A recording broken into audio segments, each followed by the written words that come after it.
Hey guys, what's up? I'm Erin and welcome back to the channel and welcome back to another video where a headline caught my eye, so why not make a video about it? So recently, Go Banking Rates did a survey where respondents were asked how much they thought they would need to retire. Keep in mind that the vast majority of the respondents for this survey were age 65 and older, so this group theoretically should have a really good idea of how much they need to retire, being that they're basically at or near retirement age. Before I show you the results, let me know, how much do you think you need to have a comfortable retirement? Leave your answer in the comment.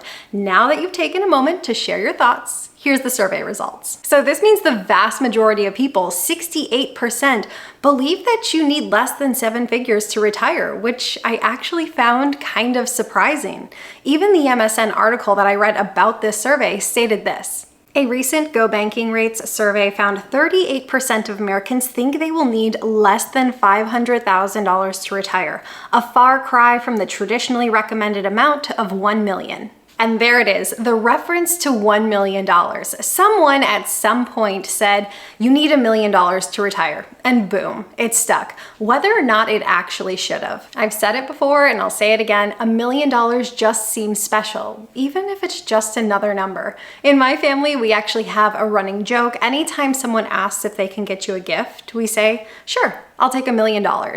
I didn't say it was a funny joke, but bear with me for a second. It is tradition nonetheless, but it's just our way of saying we're all self-sufficient. You don't need to get me a gift, but hey, if you're handing out $1 million, I'll take it. I think this survey highlights an important point. Yes, those headlines prevail about needing 7 figures to finally hang up your hat from the workplace, but it doesn't mean that that is grounded in the reality of people's needs. Yes, putting 7 figures in a headline gets clicks, but it doesn't mean that's actually what you need. Now, I love the goal of striving for a 7-figure net worth. I think it's an ambitious goal, and for most people, I think it pushes you out of your comfort zone a little bit, which is what good goals tend to do. And dare I say, I actually think it's quite achievable for most people, assuming you start investing early. So if you want to set the goal to become a millionaire or have a multi-millions, I'm all for it. But with that said, retirement is incredibly personal. Everyone's circumstances are so different. Maybe you can go into retirement with very little saved. Say you have a pension and Social Security. If that covers your needs, you're probably all set. However, maybe you need $2, $3, $4 million invested in order to live out the retirement you want.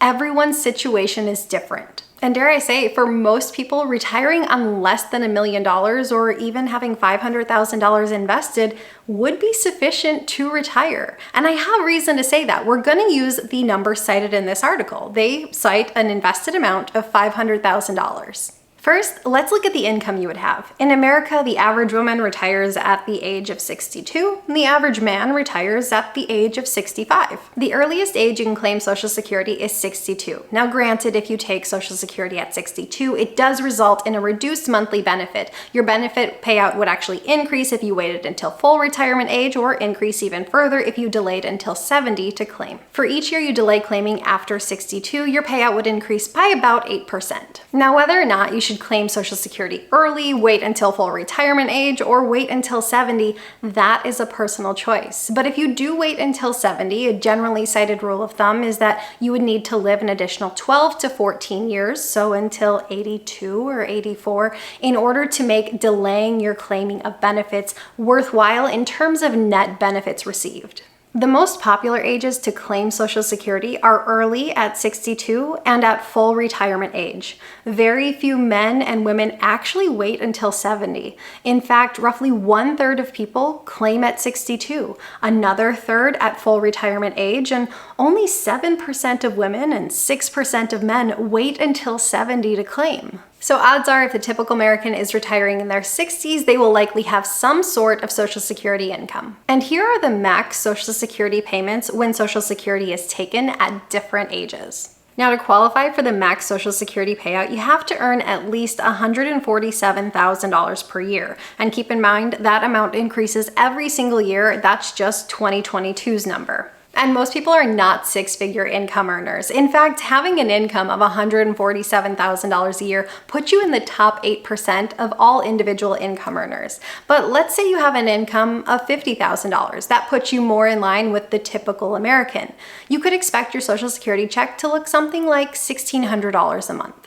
So if an individual were to retire at the age of 62 with the average Social Security check of $1,600 a month, that would provide an income of just under $20,000 a year. Now, I know $20,000 isn't a livable wage, but let's say our worker also has $500,000 invested and saved up. If we follow the rule of 4% and say they can withdraw 4% of that portfolio, that nest egg would provide $20,000 of income. So between Social Security and investments, that would provide an individual with an income of just under $40,000. Having an income of $40,000 puts you in the 45th percentile of American income earners, which is pretty close to smack dab in the middle. And what if you're a dual income household? Let's say your partner also gets $20,000 from Social Security. Now that looks like a household income of $60,000. Now, is that enough to pay for the retirement you want? I don't know. That comes down to you and your lifestyle. For most people, the biggest expense they face in life is their mortgage. But the good news is most people do go into retirement mortgage-free. In fact, only 19% of people actually carry a mortgage into their retirement years. So if you go into retirement debt-free or at least mortgage-free, maybe $40,000 to $60,000 is an easy thing to live on, especially if you live in a lower cost of living area. But keep in mind that only about a third of people claim Social Security at the age of 62. The other common age to claim is full retirement age, which is 66 or 67 if you're born after the year of 1960. So let's run the numbers again for someone claiming Social Security at full retirement age, assuming they're receiving the max Social Security payout. The max Social Security benefit for someone claiming at 66 is $3,240, which would provide an income of about $39,000 a year. Again, assuming they have $500,000 and follow the rule of 4%, they could withdraw $20,000 a year. For an individual, this would provide an income of $59,000 a year. And if this was a dual income household and the partner had similar earnings, that would provide an income of roughly $98,000 a year. And what if all of this was done at the age of 70? The max Social Security payout at 70 is $4,194, which translates to almost $50,000 per year. $500,000 in investment gives that additional $20,000 a year, so the individual could have an income of $70,000. And if they had a partner in a similar situation, that would be a household income of $120,000 a year. Now, none of these examples are personalized. How much you will get from Social Security depends on your income during your working years and when you claim. Are you single? If you're partnered up, your partner's earnings may or may not have looked anything like yours, so that's why you should run your own numbers. You can actually check what your Social Security benefits will look like by logging into the Social Security website, or they also have a quick calculator that I will link down below if you're curious. And none of these examples factor in any sort of pension, which if you have one would further boost your income. I think the real point here, and what it always is that how much you need to retire is incredibly personal. If you're like our first example, you receive the average Social Security payout, you have $500,000 invested and you're single, you'd be living on about $40,000 a year. That's not going to give you a lavish life, but if you're debt-free and you live in a lower cost of living area, that may be more than enough. If you're willing to relocate to a lower cost of living country, that could be in excess of what you need. But if you want to live in New York City, that's likely not going to cut it. But if you have $500,000 in retirement and both you and your spouse wait until the age of 70 to claim Social Security, you could easily be making six figures in retirement. Throwing out a stat like 38% of Americans say you only need $500,000 to retire without context is kind of arbitrary. A good general rule of thumb is the earlier you retire, the more you're gonna need. The later you retire, the less you'll need. I think my biggest concern with having this smaller dollar amount saved up and invested when it comes to retirement is the potential for needing to pay for an assisted living facility or a nursing facility. Assisted living can easily run $50,000 a year, and a nursing home, that can be $100,000 a year plus.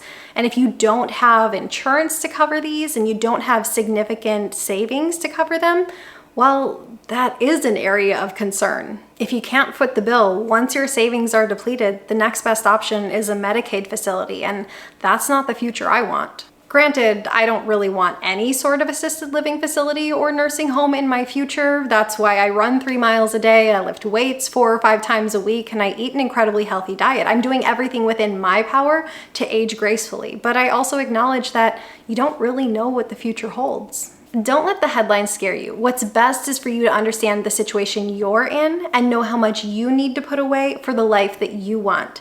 The needs of the average American are not your needs.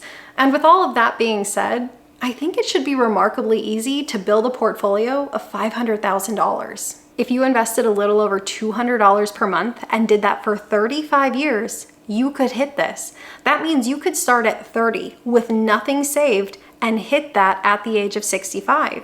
Or if you could find a way to stash away $450 a month over that same time frame, you could still hit that $1 million mark. After all, $1 million still sounds pretty cool.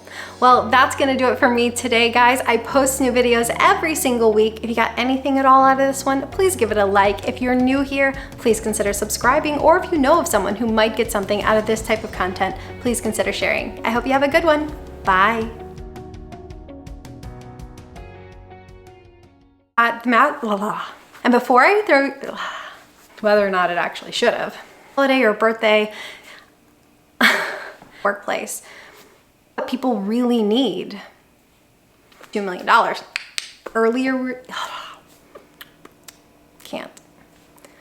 That's a tongue twister. 147. And wealth generate. It's your benefit. However, you could, till claiming, a stage you can claim social need to collect benefits. Now, whether or not you should, or heck, even wait, I don't like that. In order to make, I don't like